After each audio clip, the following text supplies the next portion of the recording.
importe. C'est plus simple que... Excusez-moi. Ouais. On m'a dit que je m'assois au milieu. Vous mettez un peu de place ou pas? À droite, je suis à gauche.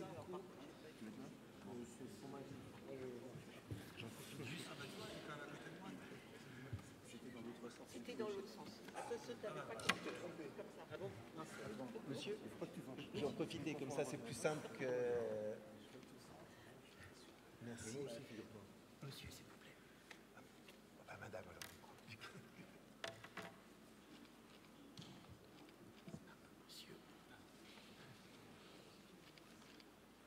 Et puis monsieur. Voilà. Monsieur. Monsieur.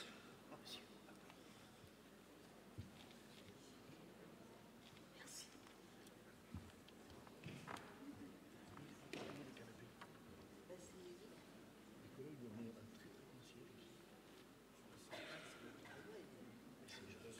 C'est un trop. C'est le 14. C'est incroyable.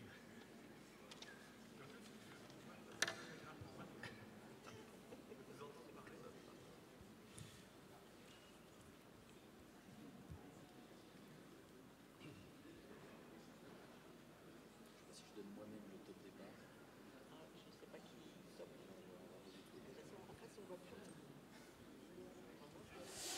Bonjour et bienvenue à toutes et à tous. Merci d'avoir répondu si nombreux à notre invitation. Je suis Vincent Touraine, journaliste économique et financier.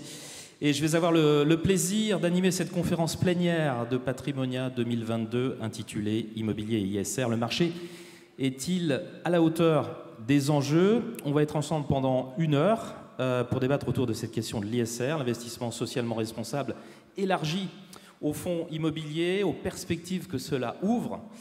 Cette labellisation ISR a maintenant 2 ans de la pierre papier. Alors quel bilan tirer de ces 2 ans est-ce que ça marche auprès des épargnants? Combien de SCPI ISR à ce jour?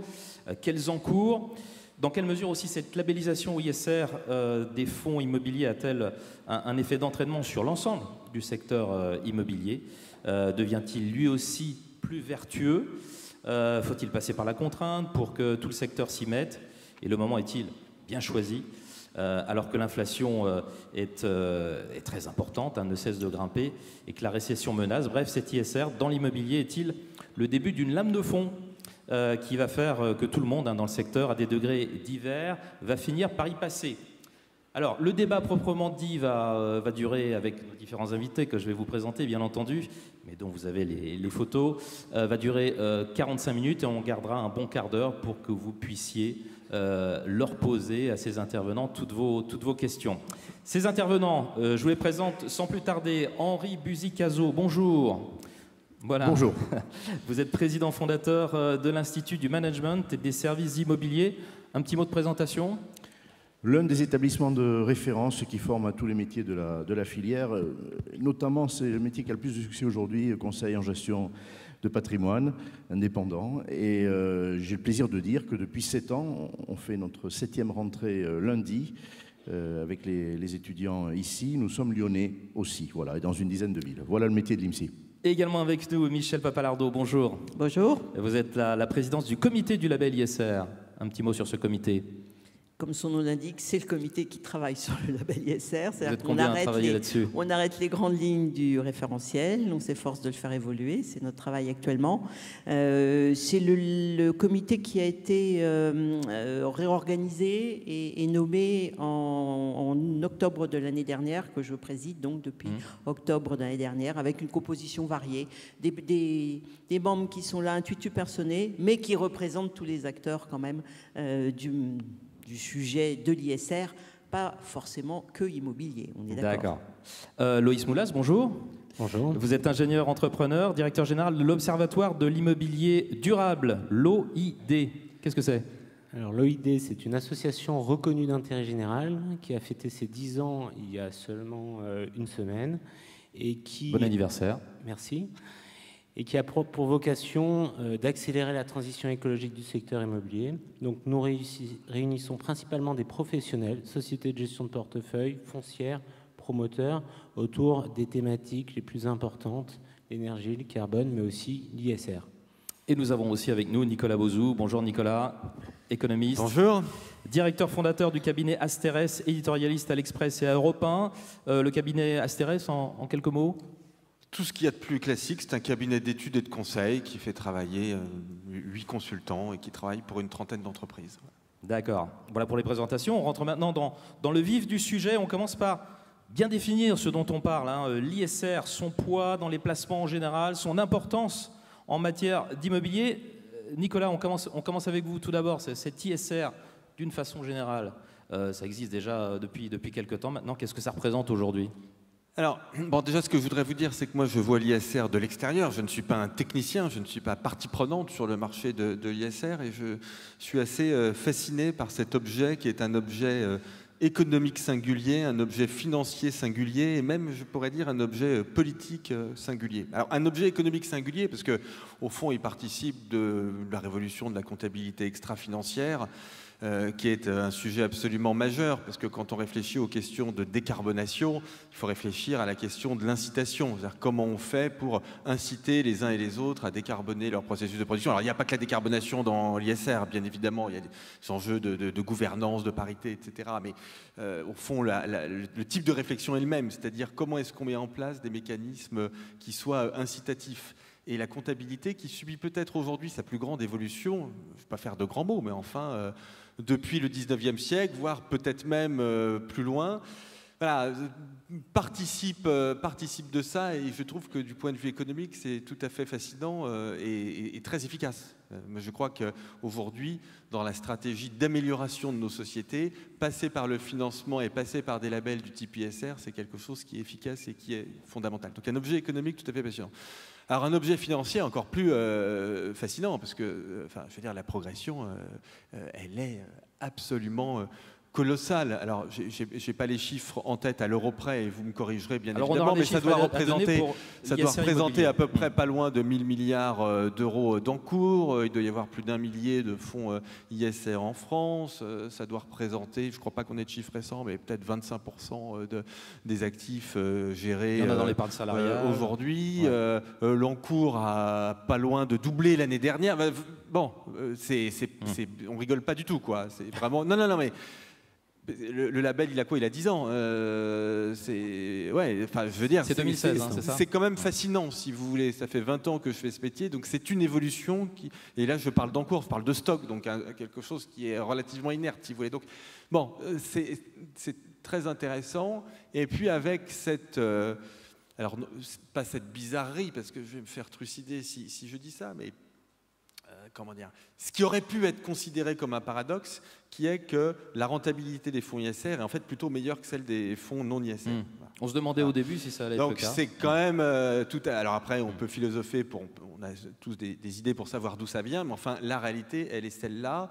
Ça veut dire, surtout en ce moment, peut-être on va en reparler. Alors là, je viens sur des terrains qui me sont très familiers, que je connais parfaitement, dans des périodes d'inflation, dans des périodes qui sont des périodes nouvelles, au fond, où les épargnants vont devoir se raccrocher à des fondamentaux. Cette idée selon laquelle c'est pas simplement, quand on investit dans un fonds ISR, c'est pas simplement parce qu'on est quelqu'un de bien, mais c'est aussi quelque chose qui est important du point de vue de la rémunération de l'épargne et donc du point de vue patrimonial. Voilà, je pense que c'est absolument fondamental. Et puis dernière chose, et je m'arrête là, c'est aussi un objet politique intéressant. C'est le troisième aspect qui est fascinant parce que bien évidemment, il y a des débats sur qu'est-ce qu'un fonds socialement responsable. Est-ce que, alors vous connaissez tout ça par cœur, mais c'est aussi quelque chose de passionnant. Comment est-ce qu'on labellise? Des labels ISR, il y en a partout dans le monde. Hein. Alors en France, on l'a fait à la française et c'est notre charme. Donc ça a été quelque chose d'assez centralisé, dirigé par l'État. Dans d'autres pays, c'est complètement décentralisé, fait par des agences de notation privées, etc. Bon, et voilà, tous les pays font selon leur culture et selon leurs habitudes. Mais la question question qui est commune partout, c'est est-ce qu'on prend des entreprises qui sont les meilleures dans leur secteur, ce qui est plutôt le cas en France, et qui sont les meilleures dans tout, ce qu'on appelle les best in universe, donc dans l'ensemble de l'économie au fond. Est-ce qu'on regarde les entreprises qui sont non pas les meilleures, mais qui font des progrès, même si elles émettent beaucoup de carbone, par exemple, voilà. Donc ça, c'est les débats qu'on a en ce moment, parfaitement légitimes. On ne trouvera jamais le truc parfait, parce que ça n'existe pas. Mais je trouve que du point de vue intellectuel et du point de vue politique, c'est intéressant, parce que ça nous permet, sur ces questions de bonne gouvernance, de décarbonation, de parité, d'avoir des débats qui sont des débats de bon niveau. Parce qu'on est obligé d'être un peu technicien, vous voyez. Quand si on se pose, je ne sais pas du tout si elle se posera aujourd'hui, mais est-ce qu'il faut être plutôt best in universe ou plutôt best in progress? C'est intéressant. Voilà, on est vraiment sur de très bons sujets. Merci Nicolas Bouzou. Michel Papalardo, c'est donc vous qui dirigez ce comité du label ISR. Comment est-ce qu'il a évolué ces dernières années pour s'élargir au fonds immobilier? Oui, bien sûr, puisqu'en 2016, quand il a été créé, c'était très généraliste et il n'y avait pas de distinction. On s'est aperçu, je n'y étais pas, donc je parle de ce qu'on me dit, mais je crois que j'ai à peu près compris l'histoire. On s'est aperçu que l'immobilier avait des spécificités qui faisaient que, à la fois, le label tel qu'il était écrit n'était pas complètement adapté, et puis que d'un autre côté, avec l'immobilier, on pouvait peut-être faire mieux, un peu plus précis sur certains sujets. Donc, les spécialistes du domaine ont travaillé avec... Alors, c'est le Trésor et le comité du label, puisque c'est clair que le comité du label, il fait ses propositions au ministre des Finances, qui décide. Et donc, ensemble, ils ont élaboré le label immobilier, qui, lui, est rentré en application en 2020. Vous voyez, on a mis 4 ans quand même pour bien réfléchir, pour bien trouver les solutions. Mais je crois que c'est un vrai intérêt, puisqu'on voit que dans le label immobilier, il y a un certain nombre de spécificités. On a fait des efforts, par exemple, pour bien distinguer le best in class et le best in progress, puisqu'on peut faire soit du bâtiment neuf de très bonne qualité, bon voilà, soit du bâtiment qui est peut-être pas très très bon encore, enfin, pas un problème de qualité ESG bien entendu, soit des bâtiments qui présentent quelques défauts de ce côté-là et qu'on va amener vers des résultats plus performants. Donc là, on est dans la rénovation en fait et dans le best in progress. Donc on a bien distingué les deux. Les deux sont possibles pour répondre à votre questionnement. Et chacun, bien sûr, avec des méthodes différentes, on se donne des objectifs différents. Enfin, bon, voilà. Et je pense qu'il y a eu une vraie réflexion intéressante, d'ailleurs tellement intéressante que ça fait partie des éléments qu'on essaye d'intégrer avec d'autres dans la réforme du label ISR généraliste, je vais l'appeler comme ça, l'autre, sur lesquels on est en train de travailler et qui devrait, si tout va bien, être prêt pour le début de l'année 2023. Ah oui, c'est pour très bientôt. Mais alors j'en profite puisque là j'ai des spécialistes devant moi. Le travail qu'on fait aujourd'hui, il porte sur le label généraliste, pas sur le label immobilier, parce qu'on ne veut pas changer les choses trop vite. Hein. Vous êtes en train de vous approprier collectivement cet outil. Mais par contre, on va l'année prochaine, on travaillera à revoir aussi le label immobilier ISR, toujours avec le même objectif, plus d'exigences, plus de lisibilité et plus d'efficacité, puisque c'est ça l'idée, c'est qu'on progresse tous collectivement et que bien entendu les labels ont vocation à être de plus en plus exigeants au fur et à mesure du temps. Être labellisé ISR pour un fonds immobilier, ça se mérite, c'est difficile d'obtenir ce label? Faut croire quand même. C'est exigeant. On n'en a que 75.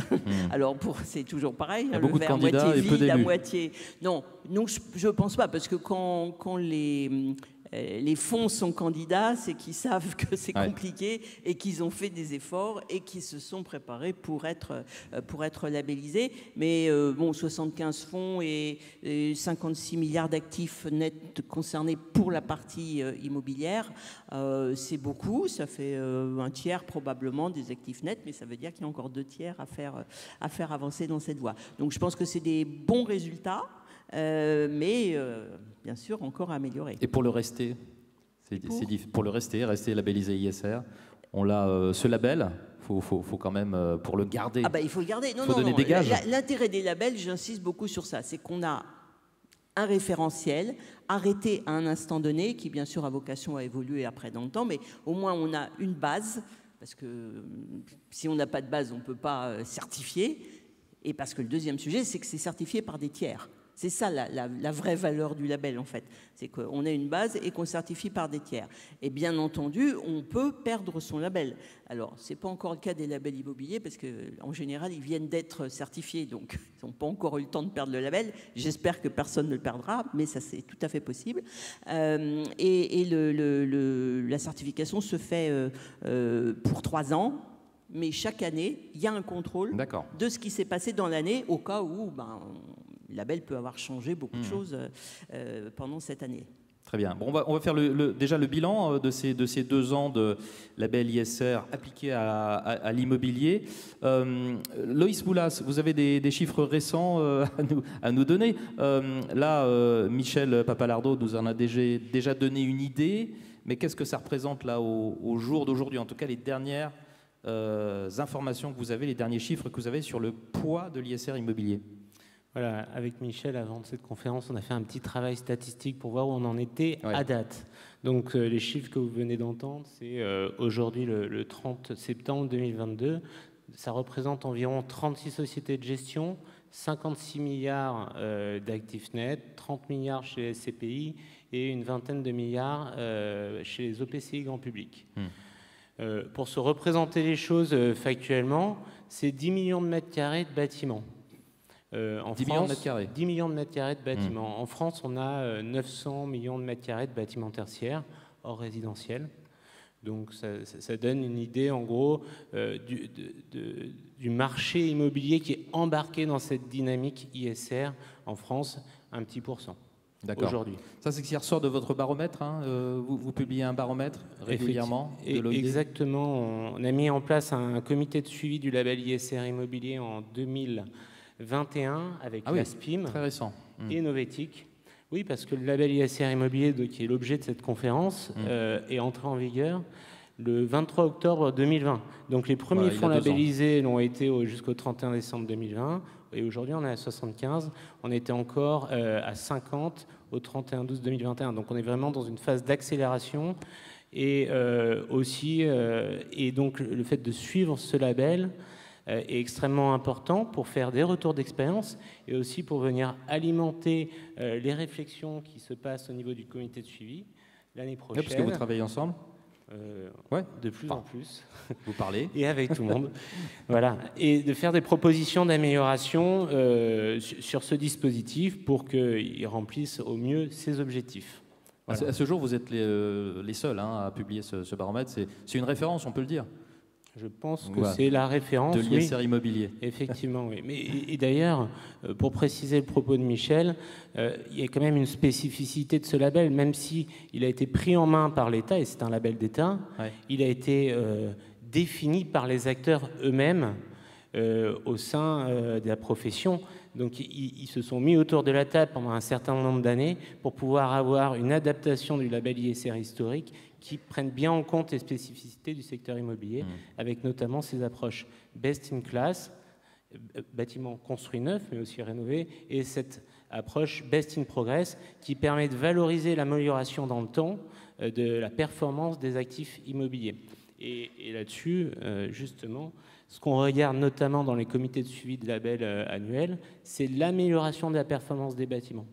Ce n'est pas le respect seulement des critères, mais c'est l'amélioration de la performance des bâtiments selon une grille ISR que le gestionnaire de fonds s'est fixé au moment où il a souhaité faire labelliser son fonds. On parlera de ce qu'il y a en amont, justement, effectivement, toute la profession immobilière, la construction aussi. Henri Buzicazo, les SCPI se sont emparés rapidement de ce label ISR ces 2 dernières années. C'est allé très vite. Il y a une véritable montée en puissance, une tendance de fond. Alors, elles n'ont pas échappé au mouvement, mais 2 chiffres qui disent ce qu'est le mouvement aujourd'hui. 209 SCPI sur le marché et 24, j'ai vérifié avant de vous rejoindre, 24 SCPI labellisés. Bon, donc voilà, un gros 10% de l'offre. La tendance, c'est bien sûr pour les SCPI qui se créent de prétendre à ce label systématiquement. C'est-à-dire qu'on n'imagine pas, lorsqu'on se crée et qu'on a l'apparence de l'innovation, de n'avoir pas cette preuve de l'innovation. Et pour les SCPI existantes, il faut être tout à fait honnête. Bien sûr, puisqu'on en a déjà un certain nombre qui ont été labellisés, il y a une envie, ce n'est pas un raz-de-marée. Ce n'est pas un raz-de-marée. Et il faut quand même aussi, parce que je ne voudrais pas, parce qu'aujourd'hui on parle de l'ISR, qu'on trouve forcément que c'est naturel. Ce n'est pas du tout naturel. Et Nicolas l'a très bien dit. Moi, j'ai un petit mot d'histoire. Bon, après un peu plus de 30 ans d'immobilier, je peux Vous êtes prétendre. la mémoire vivante. Écoutez, je peux commencer à invoquer l'expérience et l'histoire. Il y a un homme, quand je pense à ISR et à faire rimer l'investissement et la solidarité, la préoccupation environnementale, qui me vient à l'esprit, c'est François de Witt. Bon, il a été des vôtres, un grand journaliste économique. Il nous a quittés en 2016. La presse patrimoniale, oui. Voilà, c'est une figure de l'univers patrimonial. Il nous a quittés en 2016. C'était une année où les travaux commençaient pour la création de l'ISR. Il avait créé Finansol. Au début des années 90, il prétendait qu'il devait y avoir une sensibilité des investisseurs et des acteurs de l'investissement à la solidarité, au sens très large d'ailleurs. Hein. Il l'entendait comme un paradigme extrêmement large. Et on reparlera de ce qu'il faut mettre dedans, on peut mettre beaucoup de choses, mais franchement, on le regardait avec respect parce que c'était lui, mais on se disait, mais le sujet c'est pas là, le sujet c'est le rendement. Et on va quand même être clair, on va choisir aujourd'hui des SCPI sur le rendement qu'elle propose, et pas sur un critère majeur qui va être l'ISR. Mais ce critère, il est fort, et je suis sensible à ce que dit Nicolas. D'évidence, il deviendra de plus en plus fort dans la grille de choix des particuliers. C'est un produit populaire, la SCPI. Ça qui est intéressant, la collecte va croissant au fil des années dernières, on l'a vu. Et, même en ce moment, oui. Même Surtout en ce moment, vous allez me dire. Mais oui, surtout en ce moment. Enfin, je crois, mais je parle devant des experts qui le savent mieux que moi et de manière instantanée. Oui, je crois que c'est un produit qui échappe beaucoup à la crainte. Qui a tout son sens. Oui, qui a tout son sens. Et que précisément, dans cette période, on va se raccrocher aux fondamentaux purement économiques. On ne va pas mettre son argent en ne se préoccupant pas de la performance, mais la performance, on va dire, solidaire, environnementale. Et on peut coller les deux mots, elle est vraiment majeure.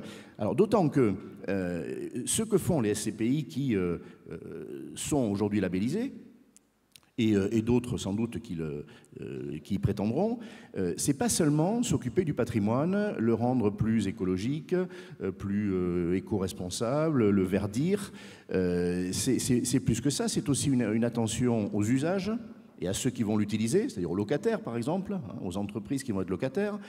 C'est préférer des utilisateurs dans l'univers de la santé, spécialement depuis 2 ans, pour des raisons évidentes. Ça va être s'intéresser aux mobilités autour du patrimoine, parce que le patrimoine, il faut y arriver, il faut s'y rendre, et on va s'occuper aussi de la localisation et de l'empreinte carbone que va générer forcément l'immeuble, parce qu'il va falloir le rejoindre.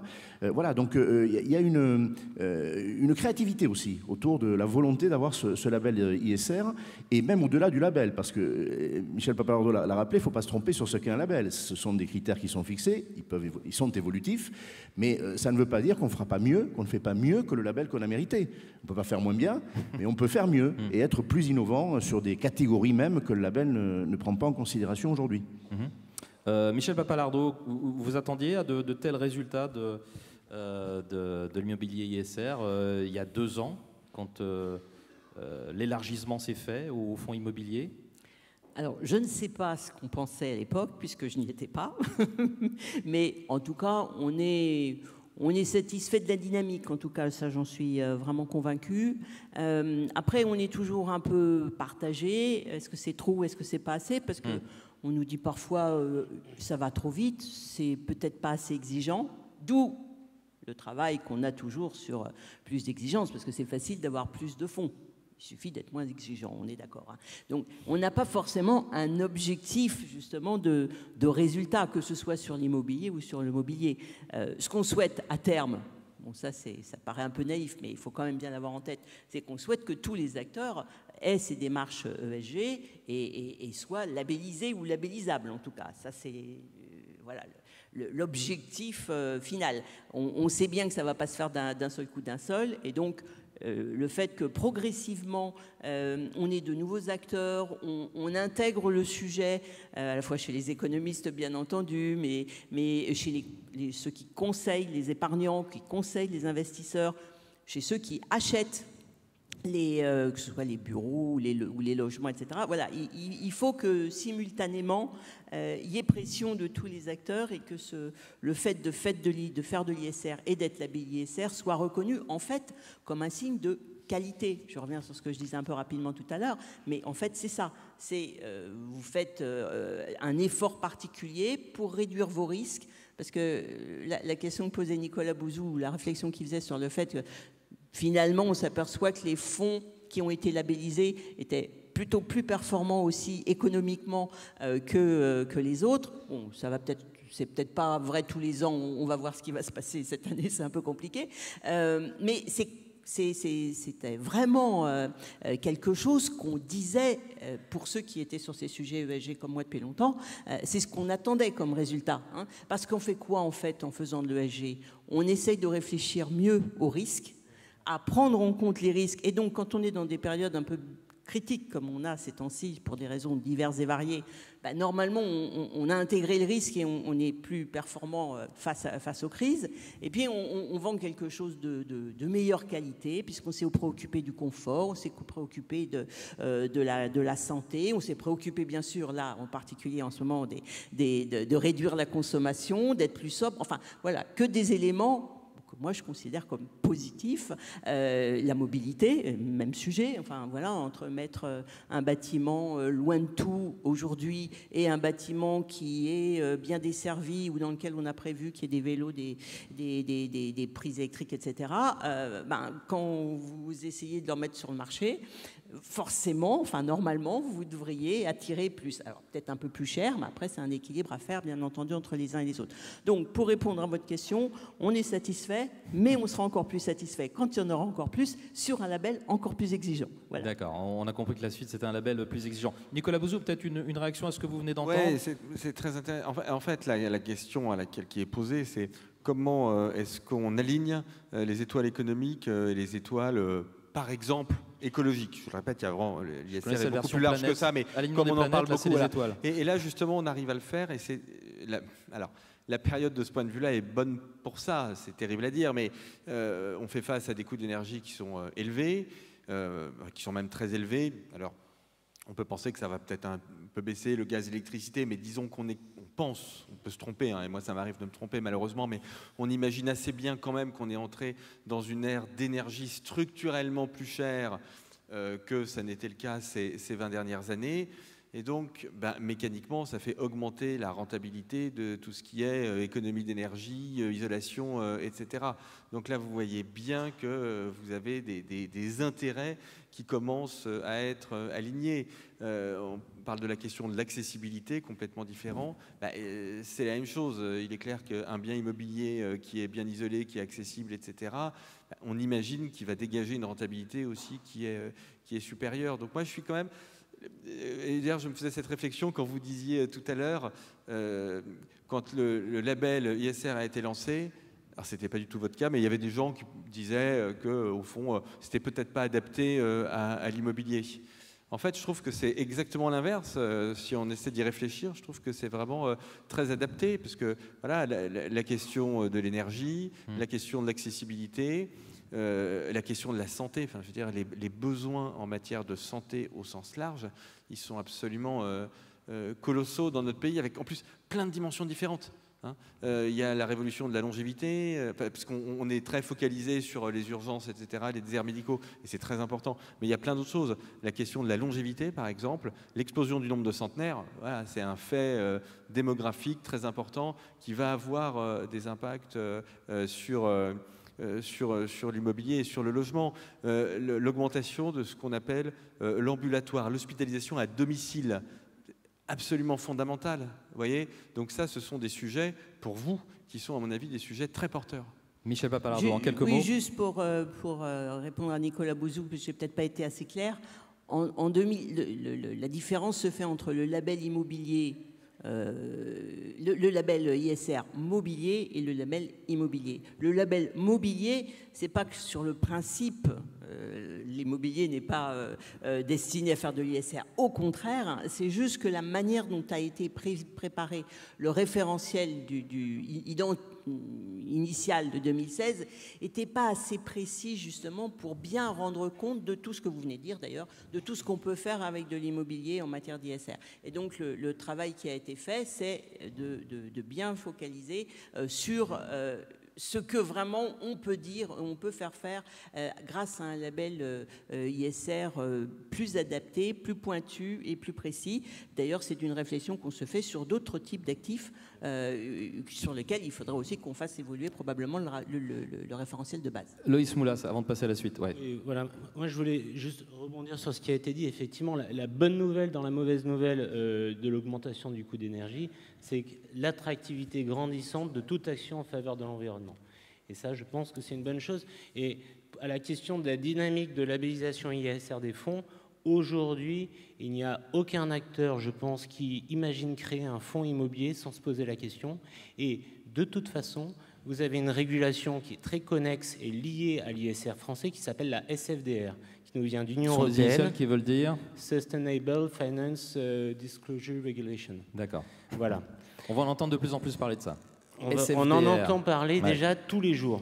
Donc la question qu'a un gérant de fonds lorsqu'il crée un fonds, c'est est-ce que je suis article 6, 8 ou 9 Et la question d'après, en fonction du type d'investisseur que je vais aller chercher, c'est est-ce que je vais chercher un label ISR ou pas.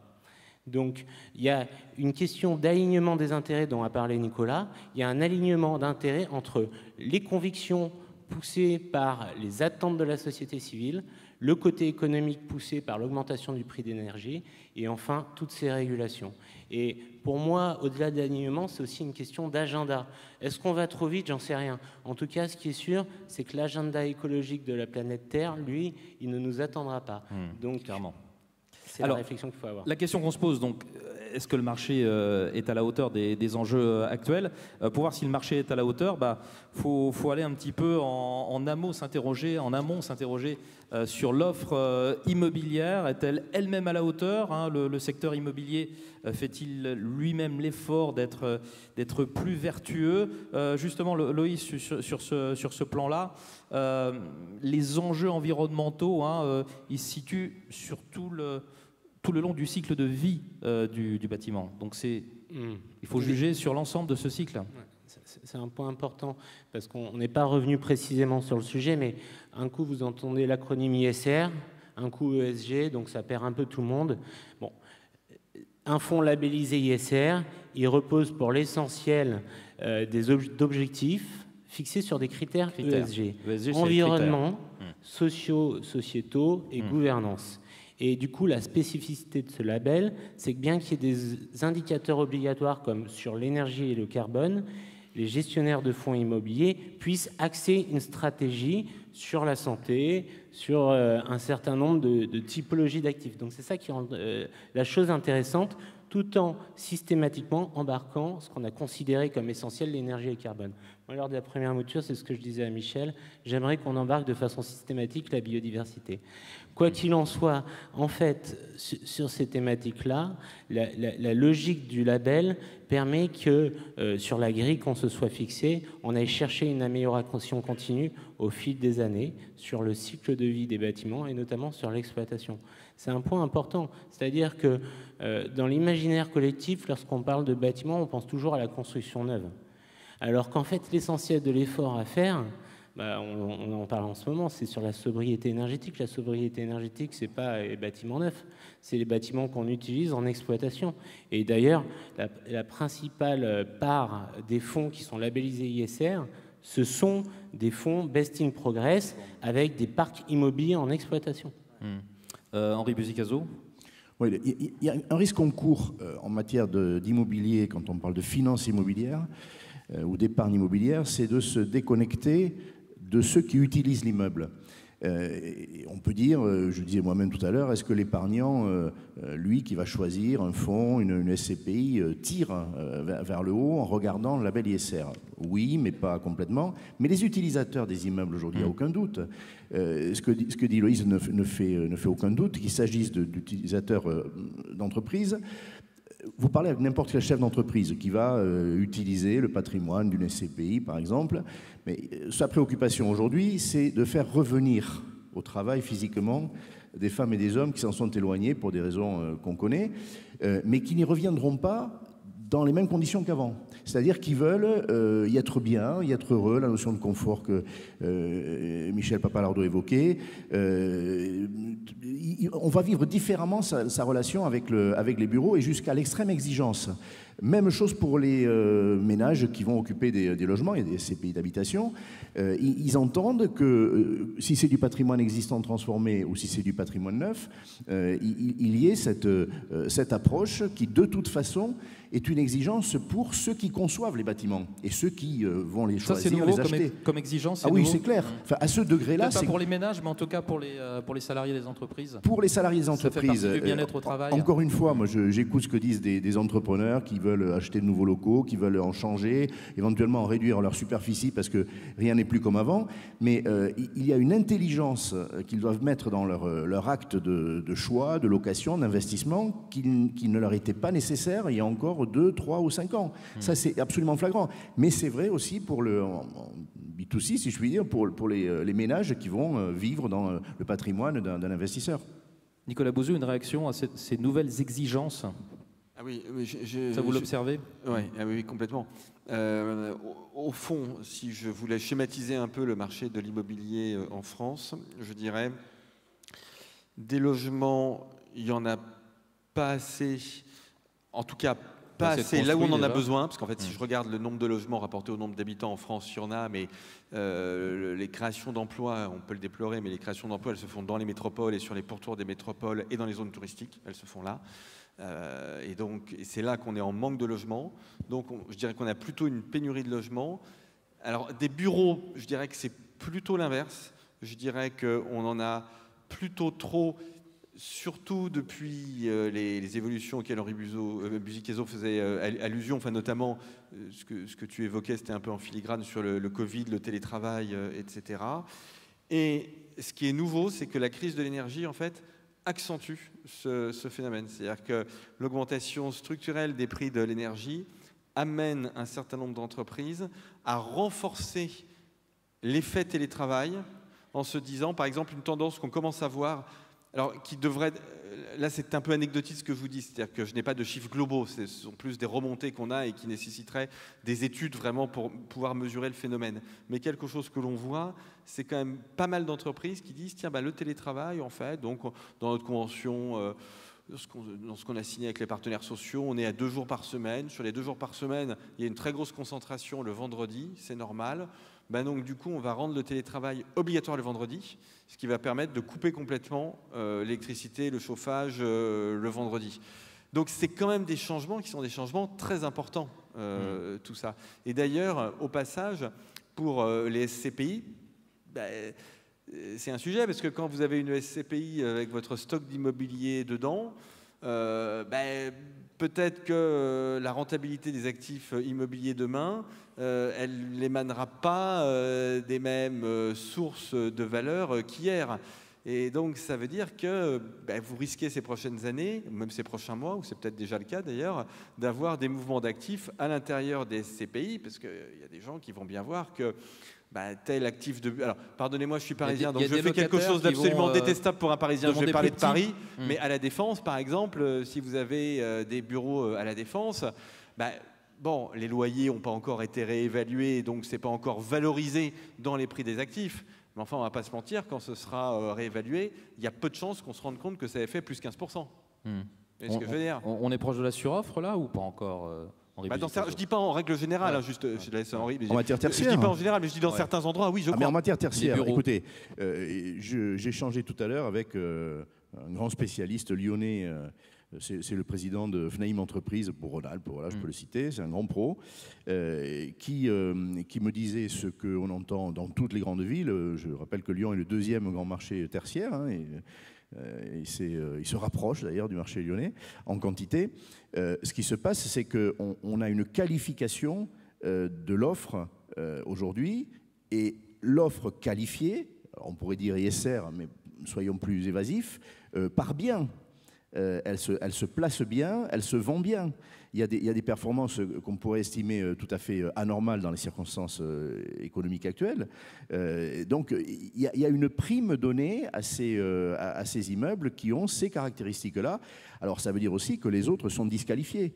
Donc on savait déjà qu'on avait une offre trop importante à cause du télétravail. Il y a eu des études là-dessus, de l'EUF par exemple, hein, et on sait que globalement, il y a 20%, peut-être 30% du nombre de mètres carrés que de toute façon, on n'a plus besoin. Bon, ça c'est une chose. Mais surtout, c'est quand même beaucoup. C'est beaucoup, mais ce qui reste ne peut pas rester en l'état. Voilà. Et l'offre de bureaux aujourd'hui indispensable, elle n'est pour partie pas adaptée. Celle qui est adaptée, encore une fois, part très vite, même dans ces circonstances de troubles économiques. Il y a un fossé qui se creuse entre ce qui n'est pas adapté et ce qui une disqualification. Une ouais. disqualification pure et simple, et sur des données. On parlait de valeur verte dans le bureau depuis longtemps. Bon. Donc clairement, on n'imaginait pas une entreprise qui aurait fait construire ou qui aurait pris à bail des locaux qui n'étaient été alors digitaux, hein, valeur digitale, et puis bien sûr plus économes, etc. Mais ça va bien au-delà aujourd'hui, encore une fois. C'est-à-dire c'est des locaux qui doivent répondre à des caractéristiques auxquels les salariés, les employés vont être attentifs. Et ils ne vont pas transiger. Ils ne vont pas transiger. Donc ce ne sont pas les investisseurs, ce sont ceux qui utilisent ces bureaux et qui leur donnent une valeur pour des investisseurs. Pour en revenir à l'ISR immobilier, il y a un aspect qu'on doit évoquer, c'est celui du greenwashing. Est-ce qu'on est forcément vertueux quand on est labellisé ISR? Alors je ne sais pas qui veut répondre à ça. Bon, déjà, j'ai fait une mauvaise plaisanterie tout à l'heure en aparté, quand on prenait un café avant de vous retrouver. Alors je vais la refaire ici. Il ne faut pas que les conseils d'administration des entreprises qui pilotent les fonds ou les CPI voyagent en jet privé. Bon, ça c'est une première chose. Non, il y a la tentation de la bonne conscience, c'est-à-dire de se limiter. C'est même un risque qu'on court avec un label. Et alors on le courrait encore plus avec une obligation légale, avec une norme. Un label est délibéré, hein, on peut n'être pas candidat à un label, mais on pourrait se dire je vais m'en contenter. Ça c'est un risque. Or, je pense, mais Michel va en parler plus savamment, qu'un label est fait pour donner un élan. Et pour que, globalement, ne pas l'avoir ne soit plus possible, être en dessous de ce standard soit disqualifiant, qu'on ait du mal à trouver les épargnants, les utilisateurs, c'est fait pour ça. Et là, oui, il y a un risque, parce qu'il ne faut pas, je reviens à ce qu'on disait tout à l'heure, n'imaginons pas non plus que la préoccupation ISR soit obsessionnelle. Hein, voilà, c'est le risque d'une table ronde sur l'ISR. On peut se dire, mais finalement, c'est tellement évident. Non, ça ne l'est pas, c'est un combat. Michel Papalardo, votre regard sur ce risque de greenwashing? On aura toujours cette critique et ce risque de ne pas en faire assez, parce qu'en fait, c'est ça qu'il y a derrière ce terme de greenwashing. Je pense que le fait d'avoir des labels, hein, là on parle de celui-là, mais enfin ça peut être d'autres ou des certifications, etc. L'objectif, c'est de faire monter l'exigence et qu'effectivement on soit disqualifié quand on ne l'est pas. Ça suppose, c'est pour ça que j'en parle depuis le début, ça suppose qu'on fasse augmenter progressivement l'exigence du label. Hein, parce que sinon, effectivement, on se met dans ses pantoufles, on est tranquille, on est labellisé, et puis voilà. Non. D'abord, ça doit donner envie d'aller plus loin, c'est ce qui vient d'être dit, et je suis tout à fait d'accord. Mais même au cas où ça ne donnerait pas envie d'aller plus loin, il faut qu'on pousse. Le risque étant sinon de perdre son label. Ça, c'est des choses qu'en général, on n'aime pas, hein, perdre le label. Donc moi, l'objectif... C'est comme les étoiles au Michelin. Je le dis très clairement, je ne m'en cache pas. L'idée, c'est qu'au début, c'était assez... je dis pas facile du tout, parce qu'en fait, il faut se replacer à l'époque, en 2016, quand on a fait le premier label, ou même en 2020. Voilà, on était quand même sur des choses très différentes et des contextes très différents d'aujourd'hui. On a beaucoup progressé aujourd'hui, mais à l'époque, c'était déjà assez exigeant en termes de transparence, de procédure, etc. Maintenant, progressivement, on va mettre des objectifs de résultats et pas uniquement de moyens, de méthodes, etc. Mais si on n'était pas passé par la méthode, on n'aurait fait que des choses pas très claires. Donc, on a besoin de passer par la méthode et de le faire évoluer progressivement de manière à ce que, c'est l'image que j'ai toujours, moi avec le label on met le pied dans la porte et une fois qu'on y est, voilà, on ouvre la porte progressivement, on fait venir plus de monde et on augmente l'exigence. Bon, après, il faut être attentif à ce que chacun fait. C'est tout l'intérêt de l'Observatoire, par exemple, c'est de vérifier s'il n'y a pas des possibilités de se faufiler en trouvant des solutions pas trop compliquées, mais pas efficaces, de manière à ce que dans la réécriture des labels, on ferme les portes qui ne sont pas les bonnes. Voilà, c'est une exigence, c'est une attention et c'est un travail nécessaire de tout le monde, en fait. Ouais, je suis complètement d'accord et de toute façon c'est un travail itératif, c'est-à-dire qu'à titre d'exemple il y a un guide de l'audit qui est sorti fin 2021 pour mieux cadrer la manière dont les process étaient réalisés et l'audit quand même par une personne tiers, il vise aussi à vérifier qu'on ne fasse pas n'importe quoi. Point 1. Deuxième point, dans le contexte sociétal actuel, je pense que le risque de greenwashing devient de plus en plus important. Et les acteurs en sont très très conscients. Donc ils n'ont pas intérêt à ce qu'au bout d'un certain nombre d'années, le label saute ou que derrière, il y ait des ONG qui débarquent et qui mettent en exergue le fait qu'il n'y a rien qui a été fait. Voilà. Donc ça je pense qu'il faut bien l'avoir en tête. Juste complète pour finir, le fait d'être un label, parce qu'on reproche parfois au label, c'est d'être un label de process, comme on dit. Parce qu'il y a beaucoup de procédures, c'est vous devez dire ça, vous devez faire ça, vous devez l'écrire et vous devez le dire publiquement sur votre site internet, à vos investisseurs, etc. C'est le meilleur moyen de lutter contre le greenwashing, parce que si on dit qu'on fait des choses et qu'on ne les fait pas, d'abord, voilà, tous les observateurs peuvent le voir. Et si on dit qu'on fait des choses pas suffisantes, ça se fait voir aussi. Donc le fait vraiment d'être explicite, d'aller dans la transparence, qui est d'ailleurs l'objectif de la SFRD, de la SFDR. Voilà, justement, j'allais vous le demander. C'est vraiment ça. Oui, la SFDR. Parce qu'aujourd'hui, le titre de la conférence, c'est l'ISR, mais l'ISR, ça se traite dans un écosystème de régulation et de normes qui est de plus en plus complexe. En France, on a le décret tertiaire, on a la SFDR, la taxonomie. Donc, en fait, il y a des dispositifs qui, par des effets ciseaux, embarquent de fait les bâtiments. Et si on revient sur le sujet économique, moi, de ce que je sais, sur un budget de charges locatives au mètre carré annuel, à Paris, sur un 60 à 80 euros le mètre carré par an, 20%, ça va être énergie. Là, avec l'augmentation du prix d'énergie, ça veut dire que dans votre budget de charge, il passe en théorie de 60 euros à 75, voire 90, 100. Donc qu'est-ce qui va se passer ? Il va y avoir des renégociations de loyer, donc la valeur locative elle va descendre. Donc en fait, de toute façon, de façon défensive, on ne peut pas ne plus embarquer les questions environnementales dans sa stratégie lorsqu'on gère des actifs immobiliers. Et c'est là où, en fait, c'est intéressant le débat sur la valeur verte. Est-ce que c'est une valeur verte défensive ou active ? J'en sais rien. Mais sur des aspects très factuels comme l'augmentation du coût d'énergie, on voit très simplement comment mécaniquement ça va venir éroder la valeur des actifs sur lesquels on n'aura rien fait. Et c'est un mal nécessaire. Et donc, de fait, où est-ce qu'on en arrive quand on dit ça ?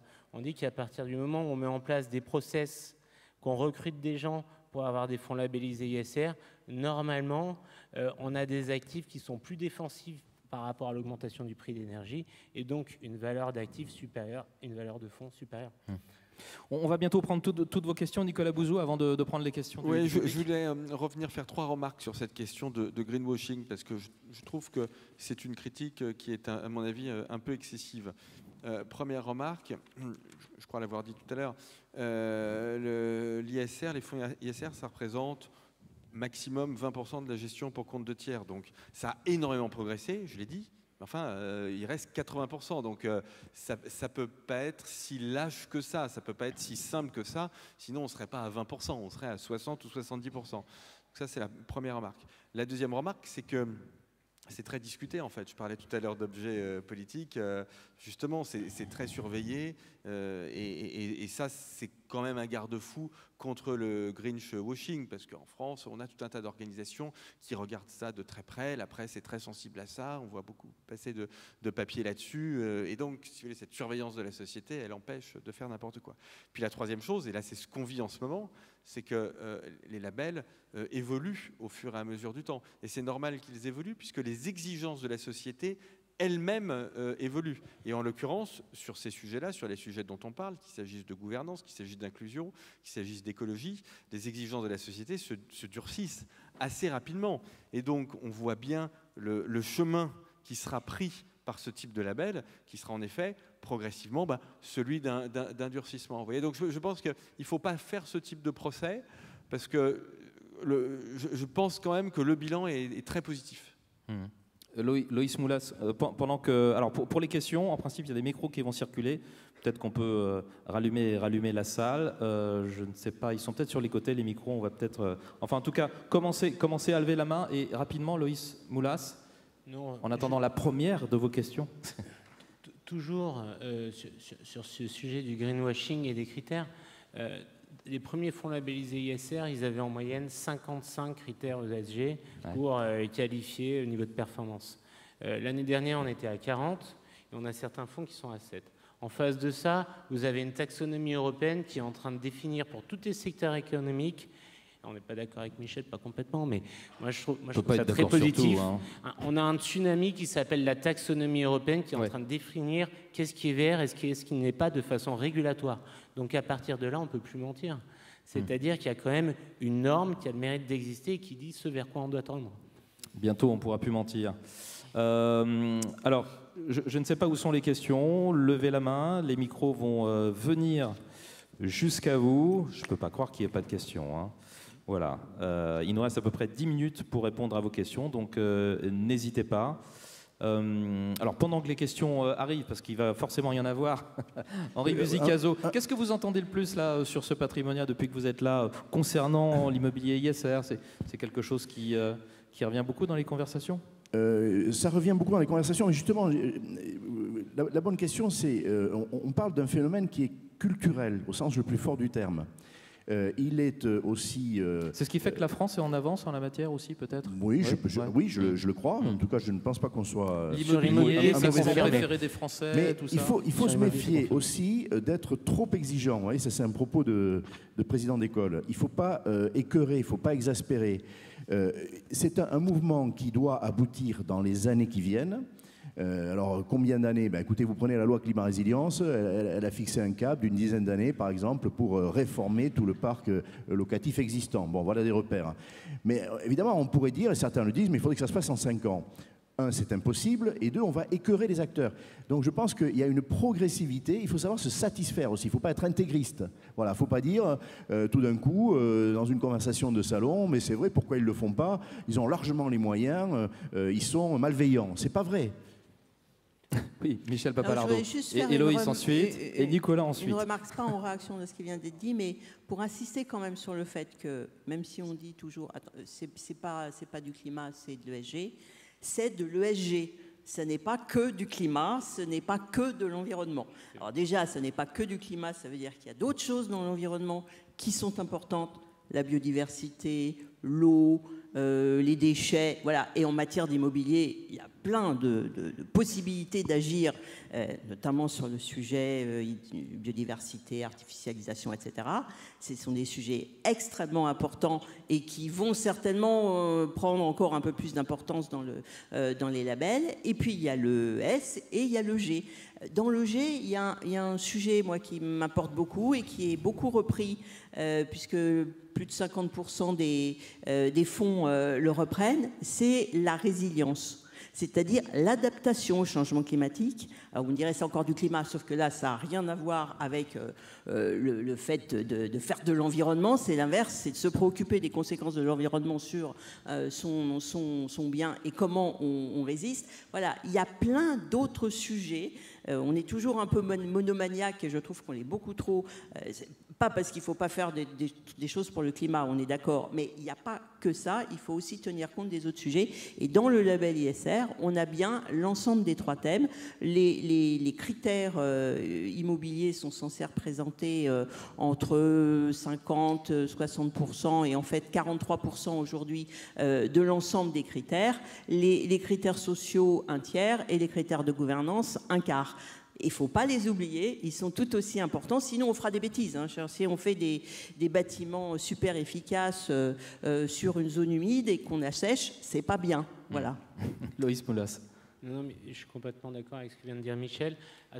À date, il me semble qu'il y a un seul fonds pour lequel les critères sociaux sont au-dessus des critères environnementaux. Donc la tendance, c'est quand même toujours d'être sur l'environnement, prioritairement. Malgré cela, effectivement, ils sont toujours embarqués. Il n'y a pas de sujet, il n'y a pas de débat. Sur le sujet de la France, il est vrai qu'on est en avance sur les labellisations de fonds immobiliers. En gros, le nombre de labels existants en Europe, il se compte sur les doigts de la main. J'ai vérifié, il y en a 4. Mais ça représente encore les doigts de la main le nombre de fonds labellisés avec ces autres labels, alors qu'en France, on en a 75. Par contre, ce qu'il faut regarder dans le viseur, vu qu'on parle de labellisation de fonds, c'est qu'il y a l'Union européenne qui est en train de flancher sur un écolabel qui s'appliquera à tous les secteurs économiques. Il est en cours d'élaboration. Dans combien de temps sortira-t-il? Je n'en sais rien. Mais il y a quand même un sujet là qui arrive. Et si on a une certaine avance avec le label ISR, on pourra probablement l'inspirer. Alors, très vite, Michel, parce qu'il y a une question. J'ai une question. Tout en haut. Si vous avez des questions, posons des questions. Monsieur voilà, tout en haut. Ouais, bonjour. Bonjour, Mathieu Dubonnet, MT des Finances. Et je me demande si cette absence de réponse ou de question n'est pas finalement une réponse. Parce que tout le monde n'est pas Nicolas Bouzeau. Et dans un côté du spectre, on a des analystes. De l'autre côté, on a des acteurs et des promoteurs. Et puis, tout à fait au bout, on a des prix qui ne cessent d'augmenter. Quand est-ce que ces prix s'arrêteront d'augmenter? Et si on continue à compiler les normes, je pense qu'il n'y aura pas de fin. Il n'y aura pas de fin dans cette progression des prix. Donc il y a un problème de compréhension. Et puis, in fine, tout simplement, une question économique, le prix. Et je pense que les normes vont forcément être une contrainte indépassable pour l'acteur et l'investisseur. Bah, on dit que la transition écologique, hein, elle contribue à l'inflation. Donc ça contribue à la hausse des prix? Elle contribue à l'inflation? Non, si depuis 30 ans, sujet que parce que moi je suis ni une financière ni une immobilière, hein, je suis plutôt côté environnement. Si on avait fait ce qu'on demandait de faire depuis 30 ans, c'est-à-dire effectivement d'être sur la durée progressivement plus sobre, avec des énergies plus diversifiées, un vrai mix et des énergies renouvelables pour rester, contrairement à ce que je viens de dire, uniquement sur le sujet climat, mais c'est celui dont vous parlez notamment avec les normes, eh bien, je vous assure qu'on ne serait pas en train de payer les factures qu'on paye aujourd'hui. Donc, en fait, le sujet, c'est pas est-ce que la transition écologique, elle coûte cher ou elle coûte pas cher. C'est est-ce que ce qui se passe aujourd'hui autour de nous nous contraint ou non dans nos dépenses. On voit bien qu'aujourd'hui, alors c'est vrai que la guerre en Ukraine est venue un peu mettre la pagaille dans tout ça, mais on était déjà sur des sujets d'augmentation forte de l'énergie et donc de validation des problématiques d'économie, de sobriété d'une manière générale, parce que derrière la sobriété, il y a de l'économie, il n'y a pas de la dépense. Henri Buzicazo, c'est très bien l'ISR, mais ça a un coût. Un deuxième élément de réponse, c'est vrai qu'en première approche, chaque fois qu'une nouvelle norme de construction, par exemple, est apparue, RT 2012, RE 2020, les promoteurs, les constructeurs ont pesté. Bon, à juste titre. Mais derrière, il y a quoi? Il y a une adaptation, il y a une courbe d'apprentissage qui effectivement s'observe et on arrive à intégrer les coûts. Un promoteur vous dira, certains le disent déjà, il faut arriver à faire de la RE 2020 au coût qui était celui de la norme antérieure. Alors, je n'ai pas dit que c'était facile, je dis que c'est faisable et que ce n'est pas instantané, que dans un premier temps, il y a plutôt un enchérissement des coûts de production et des prix de sortie qu'autre chose.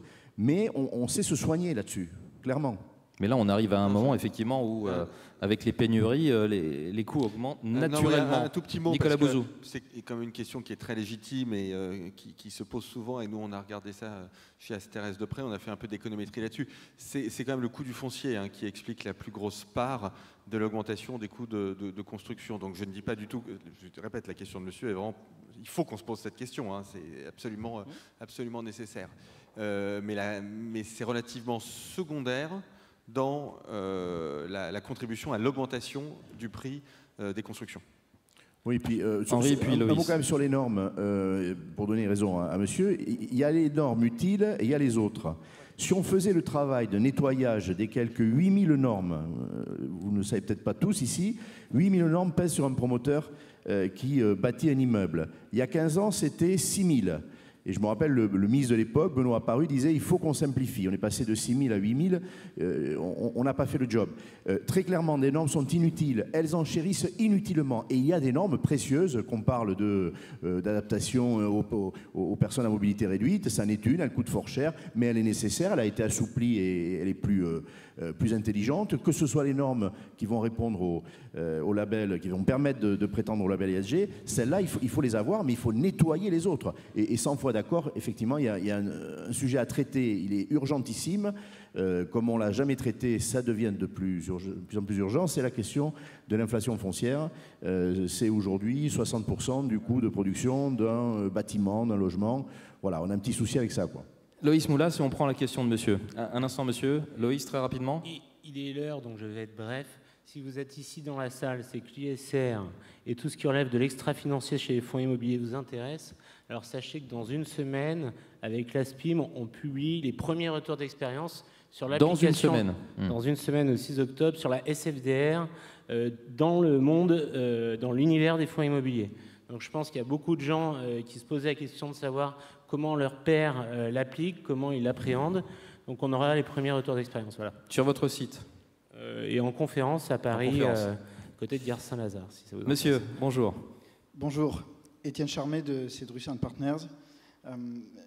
J'avais une question concernant le label ISR, puisque nous, on représente des investisseurs qui ont de plus en plus besoin d'impact et de mesures extra-financières de leur portefeuille consolidé, avec du côté et du non-côté. Et donc on voit que sur la partie côté, on arrive à consolider des éléments assez simples, par exemple le scope 1, 2, 3, et on a un indice en face. Et en fait, pour le label ISR, notre problématique, c'est que les fonds sous-jacents, chaque SCPI va avoir ses propres critères et ses propres règles de notation.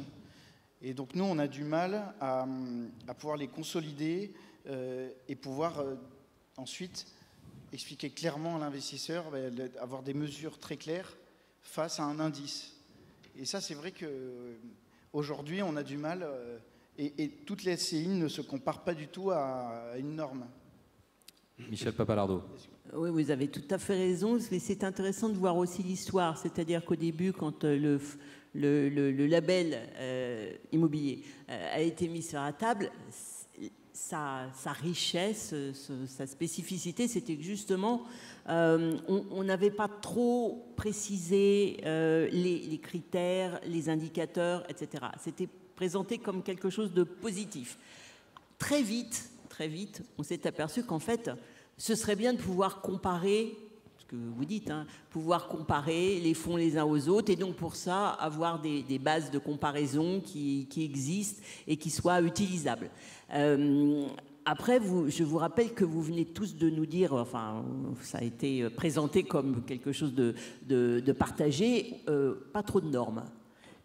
Si vous voulez effectivement avoir des indices comparables, alors là, il faut qu'on passe par des normes, il faut qu'on soit extrêmement précis sur qu'est-ce qu'on mesure.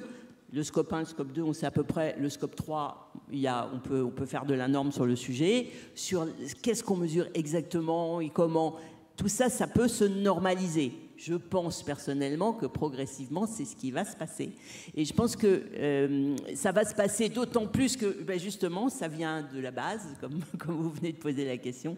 Ça vient d'un besoin. C'est pas on vous dit de faire comme ça parce que c'est bien de faire comme ça. Non, c'est parce qu'on en a besoin progressivement, parce que ces démarches de SG rentrent et d'extra-financier, comme le disait Nicolas Bauzou tout à l'heure, rentrent dans l'activité normale, dans les préoccupations normales, et que donc on a besoin d'avoir des indicateurs, des instruments de mesure qui soient cohérents. Bon, ça va prendre un petit peu de temps, hein, c'est un énorme travail, c'est pas que les Français tout seuls dans leur coin non plus, de toute façon, ce sont des travaux en marche, et je pense que le label participe à ça en précisant, par exemple, en disant vous devez avoir absolument, de manière obligatoire, des indicateurs sur tel et tel sujet. Voilà, on ne dit pas exactement comment ils sont calculés dans un premier temps, donc les uns et les autres le font. Et puis je pense que progressivement, on resserrera le sujet, mais plus en réponse à vos demandes qu'en décision top-down. Loïs Moulas, pour conclure, parce que c'est tout le temps qui nous reste, ça fait déjà 1 heure que l'on parle. Moi, je voudrais donner juste quelques billes par rapport à ça. Comme le disait Michel, ça va se normaliser. J'ai même envie de dire, c'est en train de se normaliser. Vous avez quand même ce référentiel qui s'appelle la taxonomie, qui est en train de proposer des critères pour tous les secteurs économiques. Et le sujet taxonomie, généralement, est traité en même temps que le sujet extra-financier, donc l'ISR. Donc, en ayant des grilles ISR qui soient conformes et compliant avec cette régulation européenne, cela vous permet déjà d'avoir un premier niveau de reporting unifié d'un fonds à un autre.